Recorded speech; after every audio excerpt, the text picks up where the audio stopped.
Today, we're diving into the origin of MNCs, how MNCs differ from MNEs, and the different types of MNCs and their features. We're going to unpack the history, the mechanics, and honestly, the sheer global power of some of the absolutely largest organizations on Earth, multinational corporations. It's a fascinating topic, so let's just jump right in. Here is a quick roadmap of where we're headed. First up, we'll define MNCs versus MNEs. Then we'll look at the origins and the very first MNC. Third, why companies actually go global. Fourth, the specific types of multinational corporations. And finally, we'll wrap up with their global economic impact. All right, Section 1, defining MNCs versus MNEs. Okay, let's start by clearing up some common alphabet soup. In everyday conversation, you'll hear people use corporation and enterprise completely interchangeably. But technically speaking, there's a difference. A multinational corporation, or MNC, implies a very specific legally incorporated entity. It's governed from a highly centralized headquarters in its home country, while it manages facilities, production, or services in at least one other host country. On the flip side, a multinational enterprise, or MNE, acts as a much broader umbrella term that can include various transnational business operations, loose partnerships, or networks that might not necessarily fit into that strict, centralized legal structure of a traditional corporation.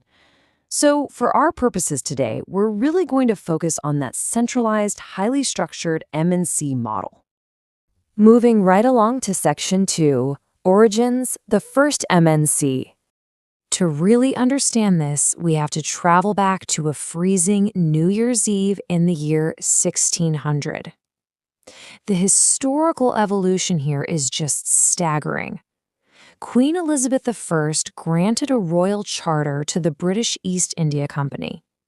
Now, at the time, it started as this tiny startup of literally just 218 merchants who were trying to break into the Asian spice trade. Initially, they just tried to mimic the Dutch and the Portuguese. But in 1623, after a pretty brutal conflict with the Dutch on the island of Amboina, the English company completely abandoned the Far East Indies. They pivoted their focus entirely to the Indian subcontinent, and wow, did that pivot pay off. By 1765, this company had transformed into a quasi-nation state. They actually used military force to defeat local rulers at Plassey, and they assumed the right to collect taxes, known as the Diwani, across Bengal. So they went from just a few tents on the beach in Surat to ruling millions of people and commanding an army of 200,000 men by the year 1800. There's this striking quote from historian William Dalrymple in The Guardian that hits the nail on the head. He points out that modern giants, whether you're talking about ExxonMobil, Walmart, or Google, are tame beasts compared to the East India Company. I mean, think about it. The first MNC essentially used outright military force, actual galleons and muskets to secure its competitive advantage. They totally corrupted local regimes and functioned as a heavily aggressive colonial power, all just to satisfy their shareholders back in London.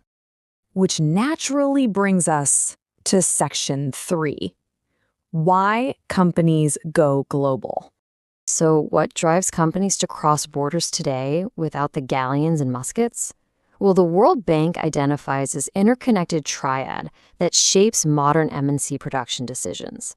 It's all about balancing three things: lowering production costs, mitigating risks, and increasing market power. These motives are in a constant tug-of-war.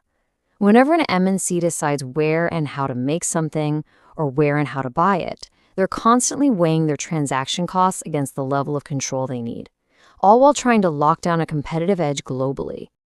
Let's break those specific drivers down. Modern MNCs are absolutely brilliant at cost arbitrage. They relocate or outsource to take advantage of cheaper labor and cheaper raw materials, which drastically lowers their production costs. But, it's not just about being cheap. It's about reducing risk. By operating globally, a company isn't putting all its eggs in one basket. If a single local economy crashes, well, another market somewhere else might be booming. They also expand to tap into new, highly skilled talent pools all over the world, and obviously to reach way larger customer markets when their own domestic market gets too small or totally saturated. By balancing all these factors, they achieve absolutely massive economies of scale. Section 4. Types of multinational corporations. Now that we know the why, let's look at the how through their structural types. The first structure is the horizontally integrated MNC. This is when a company manages facilities in different countries that are producing the exact same thing. Think of global fast food chains or massive food and beverage giants like Switzerland's Nestlé, which operates thousands of brands globally. Horizontal integration lets a company perfectly replicate a really successful, standardized business model in multiple foreign markets. You basically find a formula that works, copy-paste it around the world, and just adapt it slightly to fit local consumer tastes. The second type is the vertically integrated MNC. Now, this one is a bit more complex. Here, the company controls an entire global supply chain. For example, one host country might be used exclusively to source raw materials. A second country might manufacture the specialized internal components. A third country assembles the final product, and maybe a fourth handles all the global warehousing. Tech giants like Apple or automotive titans like Japan's Toyota are classic examples of this. The central headquarters basically orchestrates this massive cross-border assembly line to squeeze the absolute maximum efficiency out of every single step of the supply chain. And finally, we have the diversified or conglomerate model.